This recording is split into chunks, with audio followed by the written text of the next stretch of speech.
മാവേലി സ്റ്റോറുകൾ വഴി അല്ലെങ്കിൽ സഹകരണ ഈ വിലക്കയറ്റം പിടികൂടിയിട്ടുള്ള ഈ ജനതയെ വേളൂക്കര പഞ്ചായത്തിലെ യാതൊരു തരത്തിലുള്ള ക്ഷേമ പ്രവർത്തനങ്ങളും തന്നെ ഇവിടെ ഭരിക്കുന്ന ഭരണക്കാര് വർഷങ്ങളായിട്ട് ഇവിടെ ഭരിച്ചുകൊണ്ടിരിക്കുന്ന രണ്ട് മുന്നണികള് ഇടതുപക്ഷത്തിന്റെ നേതൃത്വം അഴിമതിയെ കുറിച്ചൊന്ന് വിശദീകരിക്കാൻ ഇവിടുത്തെ പഞ്ചായത്ത് ഭരണസമിതി തയ്യാറുണ്ടോ എന്ന് ഞാൻ ചോദിക്കാൻ ആഗ്രഹിക്കാം.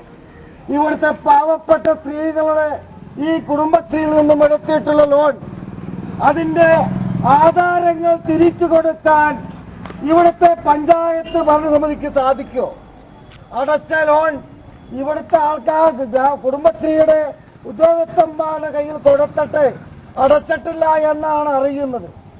ആ പൈസ അടച്ചു കഴിഞ്ഞിട്ടും ആധാരം തിരിച്ചു കിട്ടാൻ വയ്യാത്ത ഒരു സാഹചര്യത്തിലാണ് ഇന്ന് നമ്മുടെ വേളൂക്കര പഞ്ചായത്ത്. പാവപ്പെട്ട അമ്മമാർ അറിയുന്നുണ്ടാവില്ല, നിങ്ങൾ കൃത്യമായി പൈസ അടയ്ക്കുന്നുണ്ടാവും. അതുകൊണ്ട് ഈ കുടുംബശ്രീയിൽ നിന്നും ലോൺ എടുത്തിട്ടുള്ള അമ്മമാരെ ഇന്ന് തന്നെ നിങ്ങളുടെ രേഖകൾ പരിശോധിക്കണം എന്നാണ് BJPക്ക് ആവശ്യപ്പെടുവാൻ.